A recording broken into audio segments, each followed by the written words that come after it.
and gentlemen. Welcome to the show. It's Movie Wire time. Oh, the Movie Wire. Bring the firing squad. Bill, Justin. Give the finger or laugh or smile. It's time to find out. No more waiting. So here we go. The Sultan of Cinema. The gumshoe of review. Here is Justin Henson. Let's start the show. Let's go. Welcome to the Movie Wire. And welcome to this week's edition of the Movie Wire. I'm your host, Justin Henson, and welcome to the show. We've got a big show this week with 3 new movies to review, with 2 playing in theaters and 1 that's available to stream right now. This week on the show, you must have faith, especially to get through this movie. Al Pacino stars in The Ritual. The past can be a trigger. From the world of John Wick comes Ballerina. Then finally, hunt the enemy before they hunt you in the Hulu exclusive Predator Killer of Killers. We've got a lot to cover this week, so let's jump right in. Ready for my verdict? Let's get into it. Out of the windows to watch a roar and a bursting of flame. The Movie Wire podcast. You need people like me. The Wire. And here we go.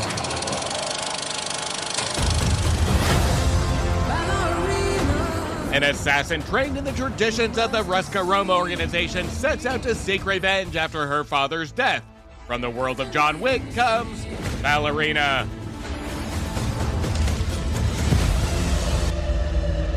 In Slavic mythology, the Kikimara is a spirit that exists in the shadows. To those with darkness in their hearts, she can be vengeful. But to the innocent, she can be a protector. It's up to you to choose. Welcome to the Continental. Checking in. I'm looking for the tribe with this mark. Needing to know is what got us banished from the Garden of Eden. Are you prepared to be cast out again, Eve? Yes.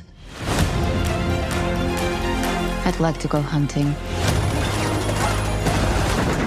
Will this be a large or small game hunt? Large.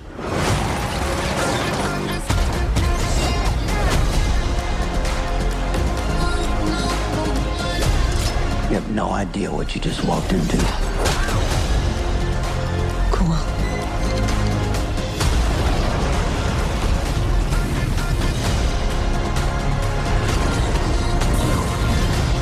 There's a declaration of war if she is not called off.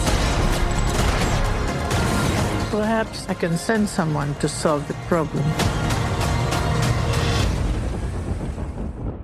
The Baba Yaga. Leave the wolf to its prey. She sent you here to kill me? Or you can leave. I'm not leaving. Your choice. This is your fate. And you cannot change it.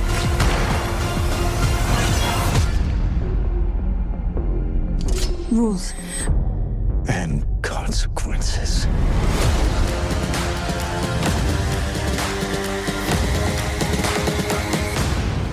Now, you know those moments when Hollywood says, you liked this character for 5 minutes in a gritty action movie? Let's give them a full feature film. That's how we ended up with Ballerina, a spin-off of the John Wick cinematic universe, if you want to call it that. Now, those of you that have listened to my John Wick reviews know that I have a curse with the John Wick films, and that is without fail. I always fall asleep. To this day, I still can't pinpoint it. Is it from Keanu Reeves' soft-spoken delivery to the consistent humming and pops of guns going off that become almost like a hypnotic white noise?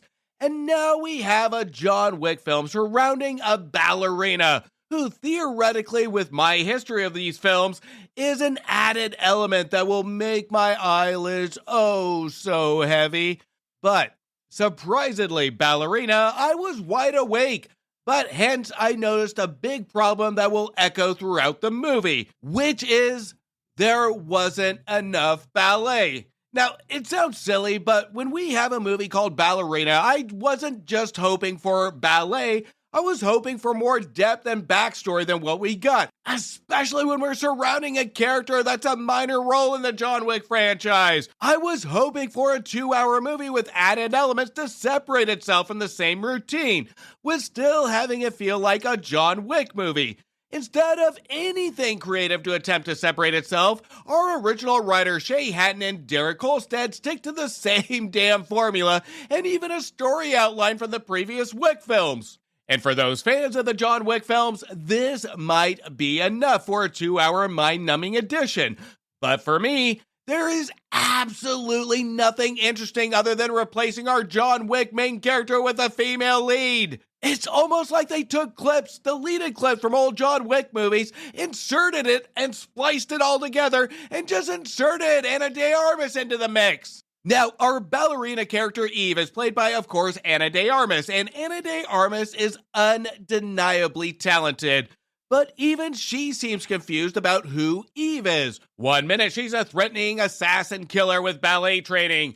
The next she's wielding a flamethrower. Our ballerina title becomes pointless. The background becomes forgotten, and our main character just becomes a mere prop, going from one shoot-up scene to the next. Our ballerina character guides the audience like my wife trying to get me to the ballet, which is by dragging me all the way. This isn't the fault of De Armas, because we can tell from her on-screen presence that she's doing the best she can with the limited dialogue to support the past trauma that she has suffered. The movie ignores the inner turmoil of trauma that leads to revenge and outputs as just an excuse to catapult the character into an assassin as quickly as possible, so the movie can follow the same formula as the other John Wick films. Ballerina was directed by Len Wiseman from the Total Recall remake and the Underworld films, where we can feel his direction and tone as he tries to steer away from the other Wick films. And rightfully so, to give different perception of the character. But Wiseman sticks to what he knows, which is just dark upon dark, shadows on shadows on shadows, with a burst of orange hue or light thrown in from time to time. Visually, Ballerina is so dark it makes the 1989 Batman film look like a Pixar movie. Half the time, I wasn't sure if I was watching a fight scene or just a very aggressive shadow puppet show between Wiseman and cinematographer Roman Lacarbas, who cleverly thought, let's shoot this in a room lit by a single flickering candle during a thunderstorm from behind a fog machine while somebody throws dirt onto the lens. Or here's a different idea, just like a photography shoot, let's just take a mix of scenic backgrounds and just put it in and hope it sticks as a visual masterpiece, a visual spectacle. We go from cities, snowy backgrounds to warehouses, all these appealing visuals, but we do absolutely nothing with it. There's no justification to why we're there. And this is where I'm going to give credit to John Wick 4 for at least having some integrated lighting and visuals to go with the dark tone it set. But here, there is nothing appealing to look at, and it's so thrown in your face on the different setting changes that we don't care about where the movie takes place. Ballerina takes place somewhere between John Wick 3 and John Wick 4, where Eve takes on an army of killers to seek revenge on the ones that killed her father. Eve is trained in the traditions of the Ruska Roma organization. I guess you can kind of call it the secret school of assassin choreographers, who train dancers in the art of murder through interpretive movement. It's like Hogwarts of Harry Potter, but instead of wands, everyone's got stilettos and unresolved trauma. Now, all this is interesting. This happens in the first act of the movie. We are introduced to this concept early in the film, but instead of having a focus on it, We merely get a montage of training simulations, or training montages, all these action scenes that are quickly resolved. This is where I wanted the movie to separate itself from the formula and give us something of intrigue, not only to care about our Eve character, but also tempt us into caring more about the John Wick film lore. There is a moment in Ballerina when a familiar line from a character says, "Not everything needs purpose." This might have been meant as a profound statement about vengeance and the emptiness of violence, but I took it as a confession from the writer's room. Yes, Ballerina tries to be sleek, stylish, and empowering, but this is the insulting piece of it. We get a line delivered in her training early in the movie, saying that she is going to be outpowered most of the time. And instead of focusing on the training and empowering her, we get weapons, we get grenades, we get flamethrowers, we get explosions, everything, objects to make her empowered. What is the point of this movie? If you are going to send a message, send a message. If you want to be entertaining, be entertaining. But have the intent, have a vision of what this movie wants to be. Somewhere between the interpretive death dances and the pure shoot-up scenes, it collapses under the weight of its own eyeliner-drenched ambition. The film wants to be Black Swan with bullets, but ends up being Step Up Reloaded with drama. It starts off with something that it should have stayed true to itself with, but then forgets its roots from the first act and becomes just linear to the John Wick films. If you are a die-hard John Wick fan, you might find some twisted joy in this. If you're a ballet lover, you might enjoy the whole 5 seconds of actual dancing before someone gets impaled by a ballet move or a grenade shoved in their mouth. But for the rest of us, it's a grim reminder that not every side character needs a spin-off, especially if the only thing spinning is the camera and my patience. Ballerina needed more ballet, not more bang bang and boom booms. I'm giving Ballerina 2 stars. Let's all go to the lobby. Let's all go to the lobby. Now, before we get into the rest of the show, make sure you check out my reviews for movies that just became available to rent, buy, or stream now. Now available on video cassette.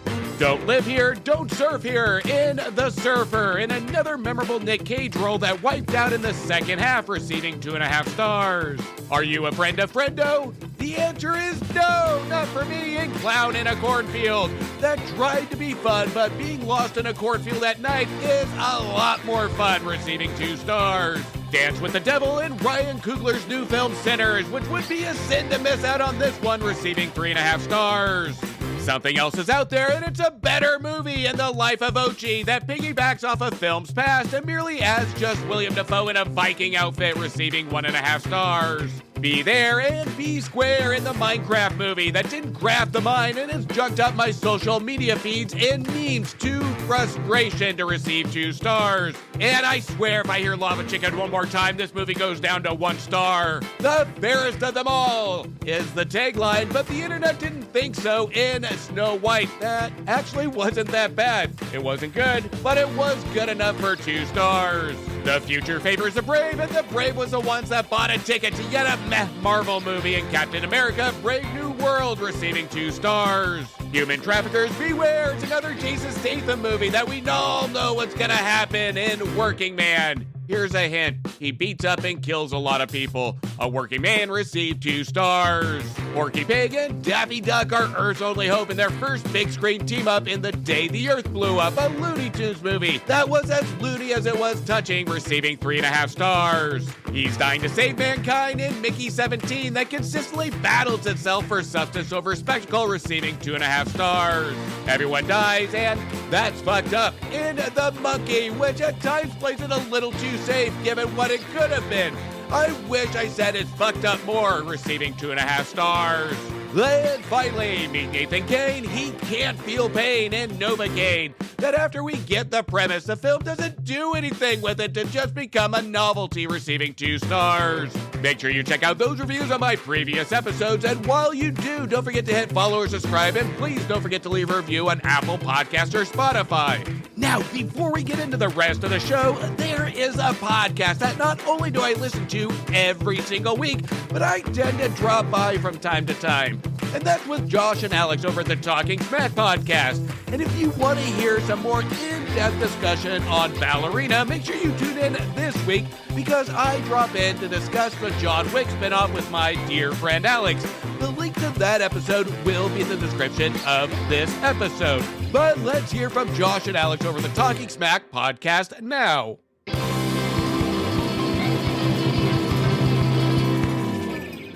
Hey Josh, I'm finally ready to do something fun every Wednesday. Alex, finally! We're going to talk superheroes, movies, animation, comics, and much, much more, right? Yes, but we're also going to talk Star Trek. Make it so, my friend. Catch Talking Smac every Wednesday on your podcatcher of choice. We will see you there, Smackheads. I was a man of my business when the devil walked in on me. Two priests, one in crisis with his face and the other confronting a turbulent past, must overcome their differences to perform a risky exorcism. Al Pacino stars in The Ritual.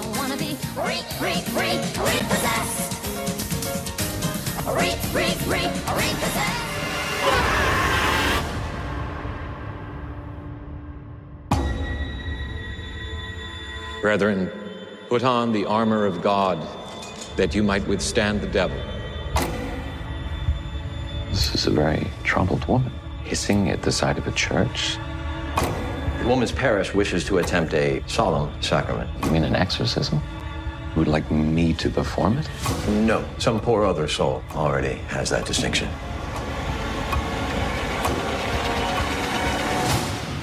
We are the Lord's army in this battle. Feel we should forego the restraints. She is touched by something otherworldly. What if what she really needs is a doctor? We are paying a price for your lack of faith. By your holy resurrection, deliver us, O Lord. Something is happening, and it's affecting all of us. What you are doing is failing. The sisters are traumatizing. I want to shut this down. I feel like I'm being drawn into something. I can't sleep, I can't think. For us to be divided is for us to fall. We are the ones that stand in the breach and hold back the darkness. it is he who commands you. Look at the light, Emma! See the cross of the Lord! Reveal yourself! Emma? Emma?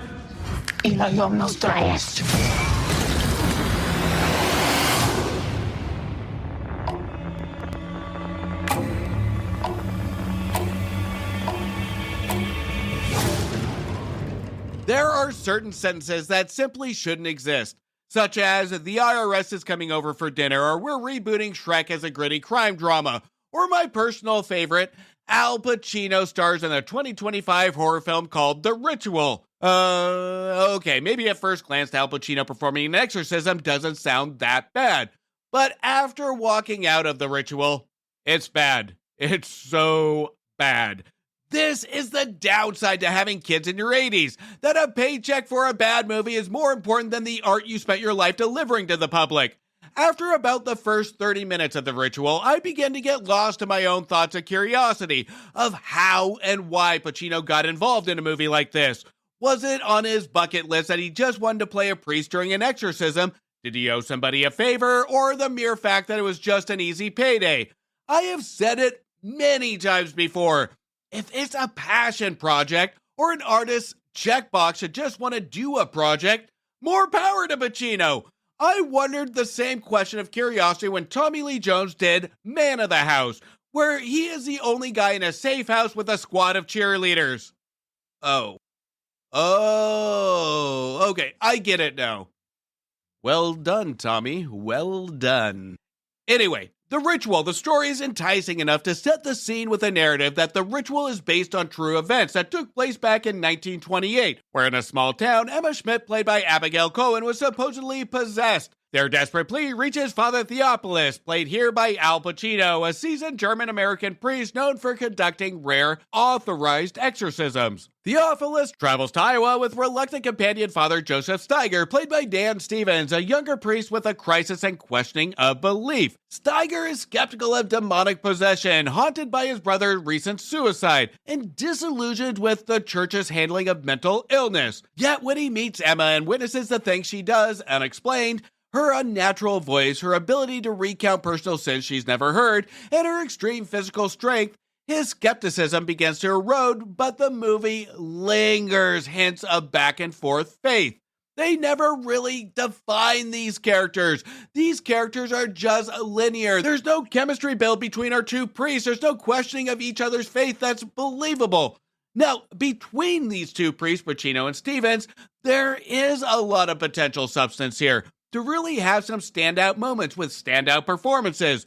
But the idea of another exorcism movie must have gotten inside our writers Dave Midell and Enrico Nattel's head, where they didn't want to make the standard jump out and say boom horror film. But at the same time, they didn't know how to make an emotionally terrifying film. We can also tell that with every line delivered that they are tiptoeing over some very heavy topics of good versus evil versus faith, with a young girl's life hanging in the balance. This is one of the safest movies about religion, evil, possession, devil, and demons that you will ever see. To the point while watching, I didn't know what the point was. It was so bland and generic, I almost forgot the movie before I even left the auditorium. And you know what? That might be a plus for Al Pacino, is that people will not remember this movie by the time they get to their car. The most frustrating part of The Ritual is the topics it presents, the characters it presents, the conflict it presents. Everything our writers present send it straight to the depths of hell. And that is where it belongs, because this movie will not be a ritual watch for anybody's movie library, but rather will just be a hell of a watch to just anybody that watches it one time. Now, I have to give a little bit of credit to our writer-director, David Midell. He is a better director than he is writer, but that's not saying much because I picked out maybe 2 to 3 shots that I really did like versus 0 lines of dialogue that I liked. When we have a writer direct his own movie, and I've had this conversation numerous times, there should be expectation of vision of what he wanted. Every line of dialogue appears as a picture in one writer's head of an idea. And if this movie was the outcome of his vision, we need a sequel to perform an exorcism of Midell. Now, I get it. It's hard to bring a formula that we have seen time and time again, but it's hard to picture a film worse than last year's The Exorcism with Russell Crowe. Both of these films had a good foundation of premise that could have made it a standout. But when we get to the core of the problem is that it's overly thought out to want to be something different, but our filmmakers bank on the mere premise to sound fresh rather than adding in deep thoughts and emotions to promote the freshness or believability. Now, lately in horror movies, we've had a rise in emotional horror in the last year, and this is a movie at its foundation that could have tapped into this. When we have the stakes of a young person's soul and life, the cast needs to heighten these stakes by adding their own conflicts. And based on the conflicts, these conflicts are going to have to be unique enough to feel fresh. And that's what made The Exorcist so successful in its scares. Yes, we do have the visuals in The Exorcist, we have the moments of reflection, moments of questioning oneself, and the good versus evil versus devil. We have all that. But what the true fear is the unknown. But The Ritual gives all the answers because the filmmakers know what we know. But the one thing that they take for granted is that they think they are smarter than the audience, and we don't need to be challenged in thought. Our writers never challenge us, never challenge our emotions, never challenge our fears, and that's the big misstep when making a movie like this. When you bank on a premise, you will fail. This is where creativity and stepping outside the box come into play. Now, raise your hand if you think you could fall asleep while attending an exorcism. Me. I don't know about you, but my hand is way up in the air now after watching The Ritual. I needed to be baptized after watching this dumpster fire of a film. I'm giving The Ritual 1.5 stars. 3 of the fiercest warriors in human history become prey to the ultimate killer of killers in the Hulu animated exclusive Predator, Killer of Killers.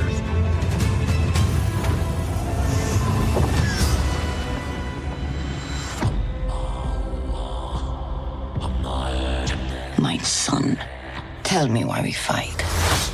Because our enemy still lives.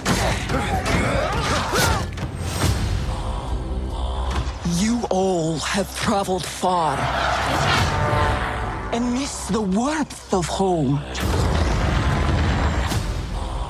But tonight, think of only one thing. Killing the monster.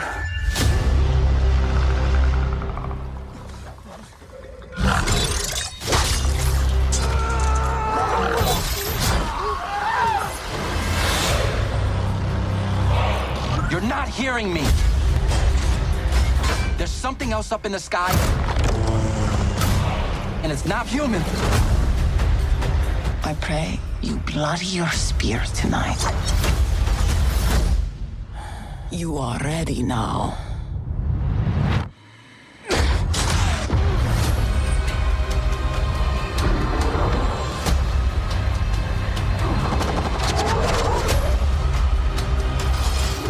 There's only one way to kill it. We must fight together. Here we go.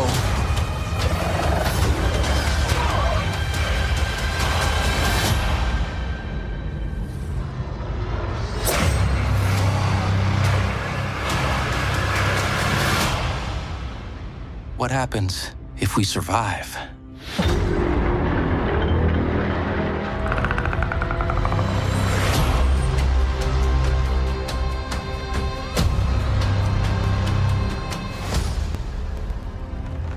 Now, we have done a lot with the Predator films, from jungle to city to small town to the Antarctic, all the way to an alien hunting planet with Topher Grace. And, you know, once that 70s show star Topher Grace plays a villain, you know the franchise is starting to get exhausted. But Predator, Killer of Killers does present a fresh idea that I'm torn with.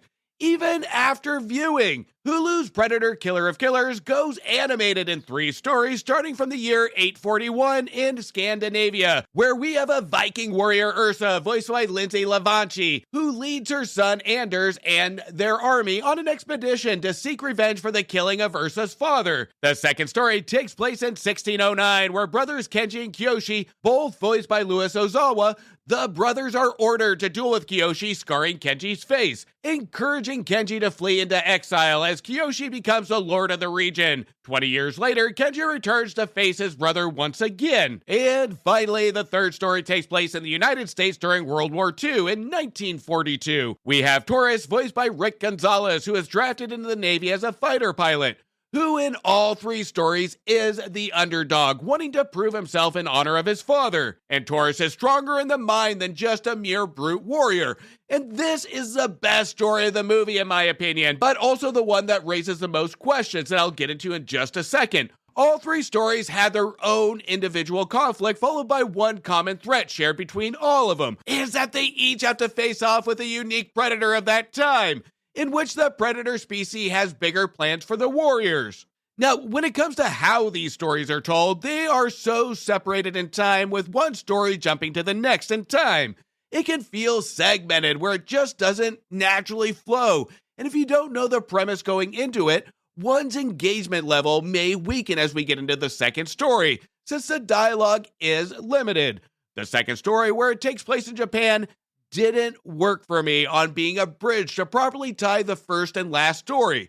Yes, they are separate stories, but what the missing element for me was a separate stake, a separate emotion that separates it from the first story. The first story is driven by revenge and grief. The second story, revenge and redemption. The last story goes off rhythm as an underdog wanting to prove himself.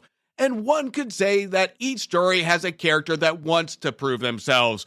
But this messaging of that is either too simplistic or it's too vague. Each warrior, to properly separate the stories to feel more relevant, should have a clear difference of stakes, to make it feel separated not just by time but by mere internal conflict. Now, I'm not a Predator expert, but the one common theme every time I see a new Predator film is the building a curiosity of wanting to know more, wanting to see what's behind the curtain of the Predator civilization, seeing the Predator in its natural habitat. But maybe that's the hook. To give little breadcrumbs to leave the Predator species to the imagination, the background to the imagination.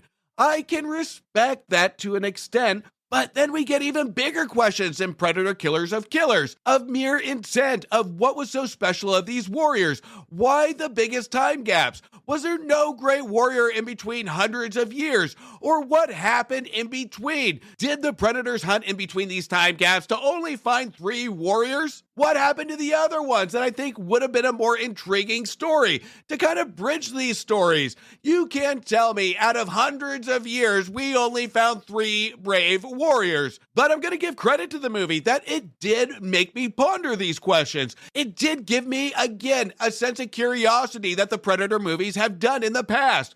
This is a good strategy, but it can also be a frustrating one, where at one point I wanted Killer of Killers to slow down and focus and zero in on some of these questions, especially when it comes to when we get the best story of the movie in 1942. This is a story that convinced me that this would have been really cool live action. And that's not to knock the animation per se, which when it comes to the animation, it's not that the animation is bad, it just takes a little bit for the eyes to adjust and realize we are watching a Predator story. And at times it can come across as a distraction because we do have moments of true beauty, where the animation can take away the star power why viewers turned in the first place, our Predators. But at the same time, when we get our first head explosion from a weapon, that's when it clicks why the animation works, and is just as effective in animation than what we would have gotten in live action. The Predator kills are decent here. They are clever and take full advantage of the animation. There will be no question or doubt for me that the animation takes full advantage of the gore aspect and the beautiful landscapes. But where we lose when it comes to a Predator movie is that the animation make the Predators feel like a less of a threat. We have this bright, beautiful animation and the Predators match the tone. I found the actual human characters fighting each other more of a threat than our Predators. We needed more of a contrast with the animation or the tone or the setting with our Predators. We needed something to separate the threat of our characters and the landscapes. By the time we get to the climax and we understand what and where the movie was building towards, this is where it shows the true flaw, is that it just felt rushed. Without giving away details, I will just say we needed more time with our characters, even more build a chemistry with our characters to really have us connect and attempt to gain more internal stakes, or even an emotional connection. With Killers of Killers only running at an hour and 25-minute mark, this is where we needed more time to let these stories and characters breathe. But at the end of the day, Predator Killer of Killers is an ambitious telling, and it's unique enough to make me say I still wanted more, even with its flaws. It's engaging enough and fresh enough to entertain, but yet still feel familiar. Directors Dan Trachtenberg and Joshua Wasung still managed to leave breadcrumbs with our Predators on wanting to know more about them, but at the same time giving us just enough to satisfy our Predator hunger in entertainment. Is Predator Killer of Killers a great addition? No. But it is a memorable one, and one that truly does entertain even with the flaws that are up front and center. And that's enough to give it a slight pass at 3 stars.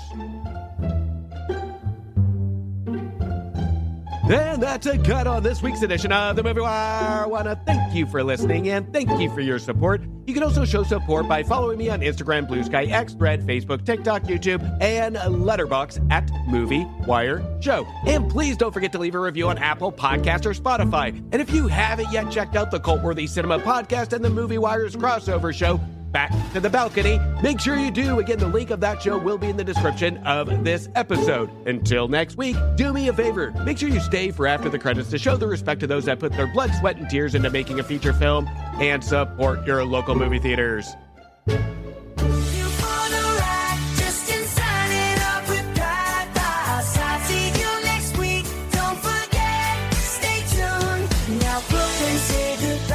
Thank Thank you for bringing me to the movies. Let the credits roll. We say farewell. Join us next time. We'll have more tales to tell.